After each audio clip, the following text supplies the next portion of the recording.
Silêncio.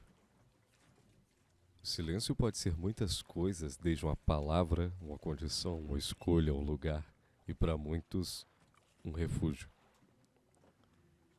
É onde, livre de estímulos externos, damos voz ao nosso âmago, aos nossos pensamentos, nossos demônios, o que permite uma reflexão acerca do ser e te ajuda a definir quem tu és aos seus olhos. Nós, seres humanos, existimos enquanto versões criadas por cada uma das pessoas que nos conhecem. A forma com que tu és enxergado varia de acordo com as experiências e sensações que você proporcionou a cada pessoa individualmente. Não é incomum a ocorrência de certas crises de identidade ao fim da adolescência e início da vida adulta, ou desencadeadas por conflitos morais, rompimentos de laços e eventos traumáticos. E não é coincidência que boa parte dos sofrimentos psíquicos surjam ou comecem a se manifestar nessas fases. Numa enormidade de vezes, sofrimentos de ordem psicológica são negligenciados, se acumulando e se manifestando de forma somática ou inconsciente, e nesses momentos, a escolha mais sã a se fazer é buscar a colina silenciosa. Você recebe uma carta no nome da sua esposa falecida há 3 anos que diz: In my restless dreams, I see that town, Silent Hill. You promised you'd take me there again someday, but you never did. Well, I'm alone there now, in our special place, waiting for you. Confuso e com o quê de esperança da sua esposa ainda estar viva, resolve ir até Silent Hill averiguar do que se trata. Chegando perto da cidade, a única estrada está trancada e por isso tu deve pegar um caminho alternativo, a pé. Perdido, no cemitério da cidade, você se encontra com Angela, que o alerta a respeito de coisas estranhas ocorrendo na cidade e é aconselhado a não seguir em frente. This town, there's something wrong with it. It's kind of hard to explain, but Is it dangerous? maybe. And it's not just the fog. Ignorando o conselho, chega em uma cidade completamente nevoada, com vultos humanoides e, como qualquer pessoa normal, resolve segui-lo, constatando de que sequer a criatura é humana. Você resolve continuar depois desse incidente na cidade em busca de Mary e acaba por presenciar eventos nada normais. Enfrenta monstros de aparência bizarra e se encontra com outros seres humanos, digamos que, no mínimo, exóticos. Desde o primeiro Silent Hill, uma das coisas mais interessantes que compõem a franquia é relacionado com os elementos sobrenaturais serem criados a partir das perturbações da mente do indivíduo. Cada uma das pessoas que você encontra durante o jogo tem seus motivos para estarem ali. Eles meio que foram convocados até a cidade e todos eles carregam uma culpa intrínseca a alguma coisa que eles fizeram durante a vida, né? Desses seres humanos, eu vou citar 4 deles que são muito importantes, assim. A Laura, que é uma criança que aparentemente conhece a sua esposa e te conhece, e sem motivo nenhum aparente, ela simplesmente te odeia. Você tem o Ed, que é um jovem adulto chorão que está sempre perto de cadáveres falando que a culpa de alguma coisa não é dele. Você tem a Angela, que é a moça que você encontra no cemitério e posteriormente você acaba encontrando ela numa situação de quase suicídio. E você tem Maria, que é basicamente a cópia sexy da sua esposa. Quando você chega lá no seu lugar especial, você acaba encontrando com essa mulher que é igualzinha mesmo a ela. No, my late wife. E as coisas sobrenaturais acontecerem por serem criação da cabeça dos personagens acaba deixando isso um tanto quanto mais interessante, porque, por exemplo, a Laura, que ainda é uma criança e não possui o superego desenvolvido, ela não sente culpa, ela não tem nenhuma ação que a faça se sentir culpada e por conta disso Ela não percebe a cidade enquanto nociva, não percebe a presença dos monstros e tudo mais. Ela tá ali com o único objetivo de tentar encontrar a Mary. You didn't love Mary anyway. Wait, how do you know Mary's name? E quanto ao Ed, que se encontra amedrontado, sempre próximo aos cadáveres e uma situação completamente deplorável no nosso primeiro encontro com ele, ele possui culpa por um homicídio contra um atleta no passado que o ficava importunando devido ao peso e à aparência dele. Ele acabou dando um tiro no cachorro e no dono do cachorro. A Angela acabou assassinando o próprio pai quando ainda era jovem devido a abusos que sofria por parte dele.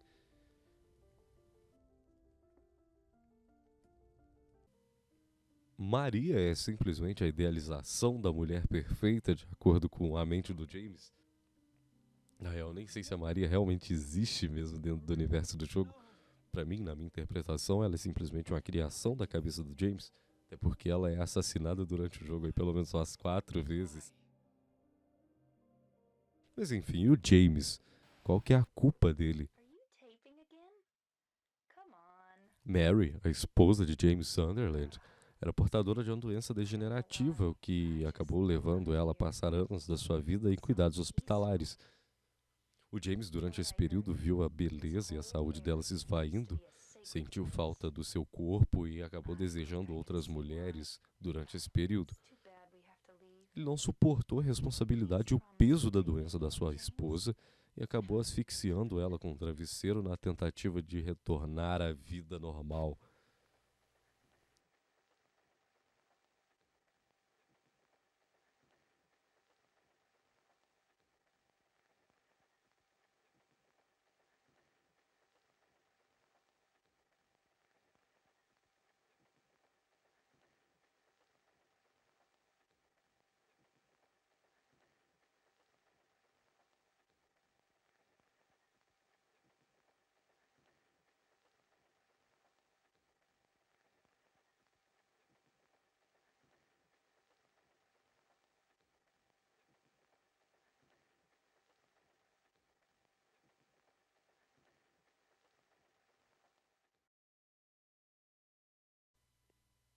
Ele se sentiu muito culpado por isso e acabou se esquecendo desse ato na tentativa desesperada de continuar a sua vida até receber a tal da carta, né? E a Laura? A Laura era uma criança que a Mary despertou seu desejo em adotar. Ela ficou internada ao lado dela e ela também recebeu uma carta misteriosa de Mary. E mesmo depois do James descobrir o que ele acabou fazendo e contar para a Laura, ela se recusa a aceitar isso tudo. Porque essa carta chegou, pelo que tudo indica, há menos de um ano.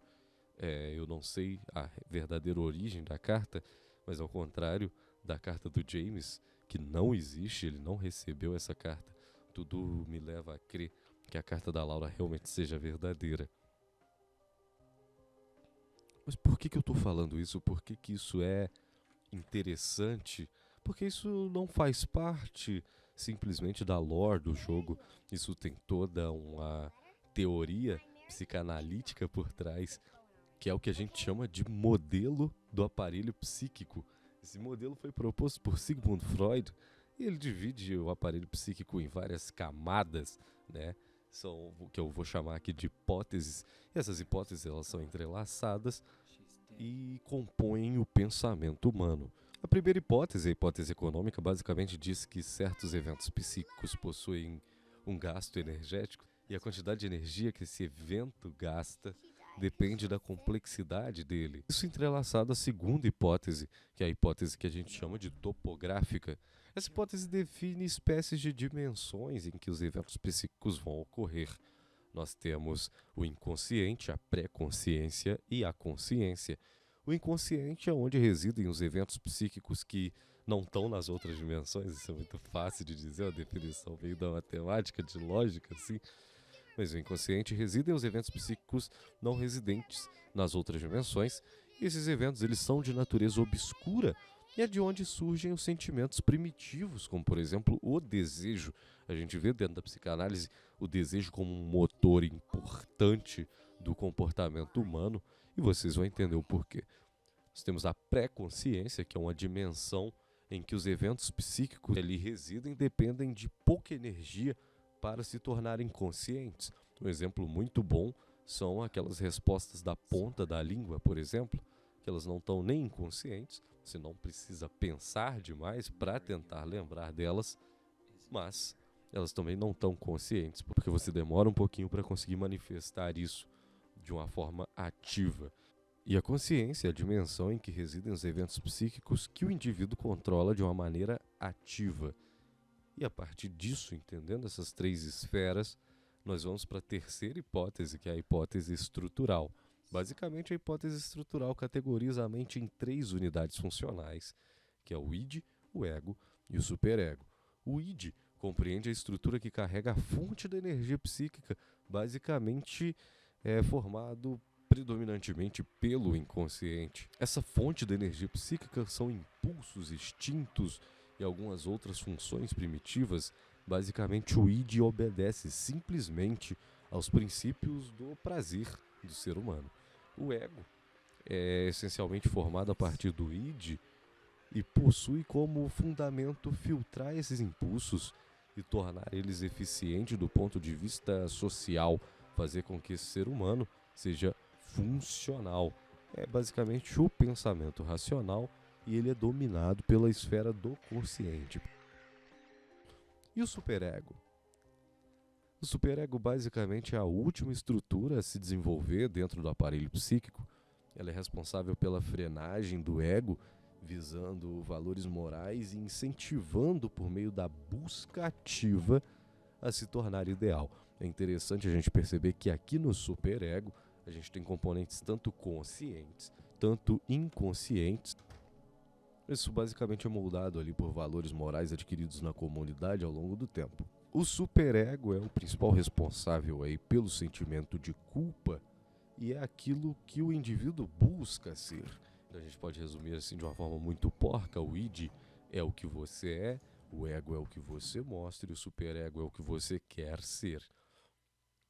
Dentro do aparelho psíquico, com todas essas estruturas se comunicando, todas essas estruturas funcionando de uma forma ideal, você tem vários mecanismos de defesa que são completamente funcionais e essenciais para que o indivíduo não perca a sua própria identidade e justamente aquilo que poderia ser ferido caso algum evento ocorra de uma forma muito intensa, capaz de, por exemplo, ferir o ego desse ser humano, entrar em conflito com a expressão de quem esse ser humano é do ponto de vista social.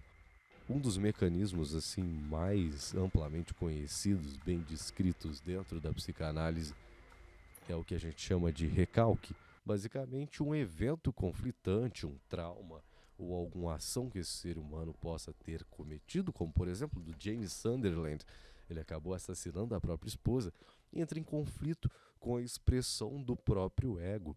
Ele não conseguia viver a vida dele de uma forma funcional e por conta disso, a melhor saída, a melhor opção era suprimir a lembrança desse ato, transpondo, tirando esse evento, essa memória do campo consciente pro inconsciente. Isso gasta uma quantidade enorme de energia. Mas essa memória ela é irrecuperável, ela nunca mais pode ser restaurada? Não. Inclusive acontece com uma certa frequência um evento que a gente chama de retorno do recalcado, que basicamente esse evento recalcado fica retornando de maneira continuamente do indivíduo, mas de uma forma distorcida, de uma forma manipulada pelo próprio inconsciente, para que esse indivíduo tenha seu ego massageado ou acalmado de certa forma. E é exatamente isso que acontece com o James. Ele recalca aquele evento, ele recalca a morte da esposa como sendo sua culpa. Ele sabe que a morte dela aconteceu, mas ele culpa a doença por isso. Ele não se culpa. E isso acaba retornando para a mente dele, depois de 3 anos, enquanto uma versão distorcida da realidade, criando, por exemplo, a possibilidade dela ainda estar viva. É uma forma de fazer com que ele volte a ser quem ele era.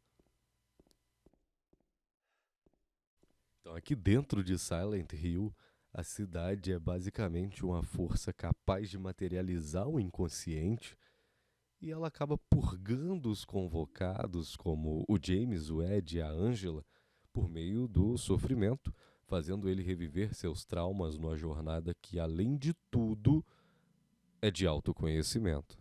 E quando eu digo a respeito de materialização do inconsciente, a gente consegue perceber isso em vários elementos durante o jogo, como, por exemplo, a representação física mesmo dos inimigos. Os manequins, por exemplo, eles representam o desejo do James com a esposa dele durante o período da enfermidade.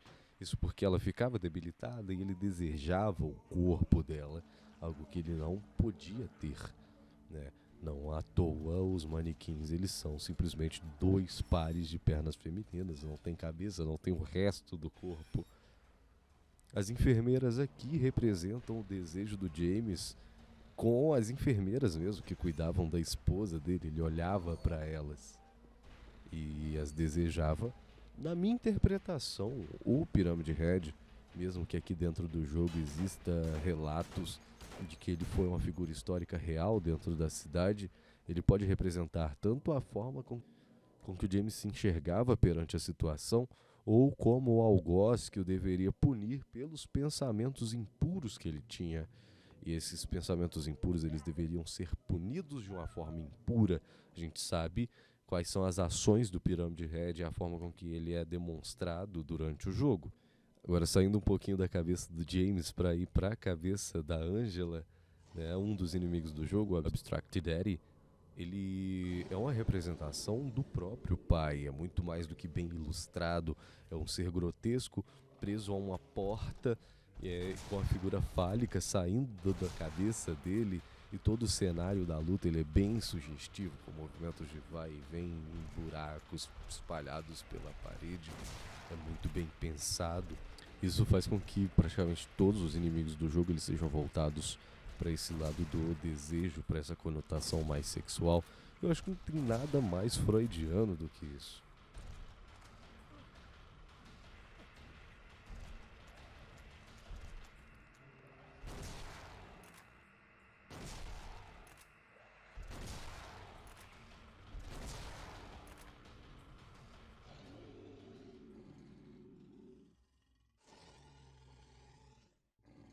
Mesmo que Silent Hill 2 tenha muitos finais, dois são igualmente considerados por mim como canônicos. Os dois eles praticamente se desenvolvem da mesma forma, com o James e a Mary num quarto de hospital, em que ela acaba por perdoar ele e morre mais uma vez nos braços dele, e a ação daqui pra frente é o que muda.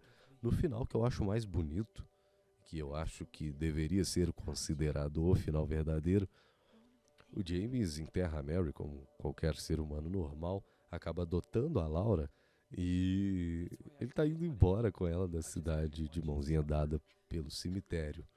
No segundo final, que é o que o criador considera como verdadeiro, o James simplesmente pega a Mary, sai por uma porta e aí fica uma tela preta onde ele tá dentro do carro e dirigindo em alta velocidade até que subentende-se que ele simplesmente jogou o carro na direção de um lago na tentativa de ficar com a Mary no pós-vida. Mas independente de qual final seja a escolha, Silent Hill 2 vale muito a pena de ser jogado, inclusive hoje em dia. Eu sei das limitações do jogo, mas eu acho que é um jogo que muito bem feito, muito bem narrado, muito bem construído. E que se você gosta de videogame, se você gosta de terror, é uma pedida muito boa para que você dê uma chance, certo? Se você tiver gostado do vídeo, se inscreva no canal, compartilhe nas suas redes sociais ou com seus amigos, deixa o like aí, vai ajudar bastante. E para sugestões de vídeos, pode deixar aí nos comentários, beleza? Valeu, amigos, e até a próxima.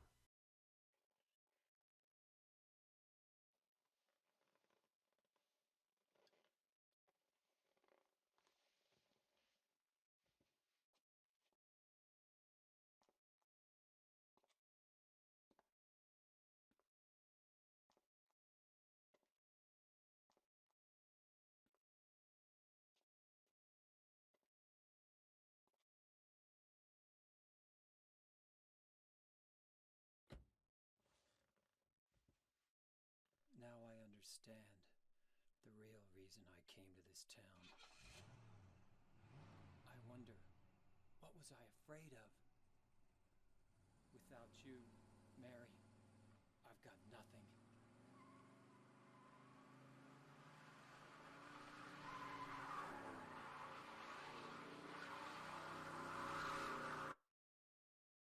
Now we can be together.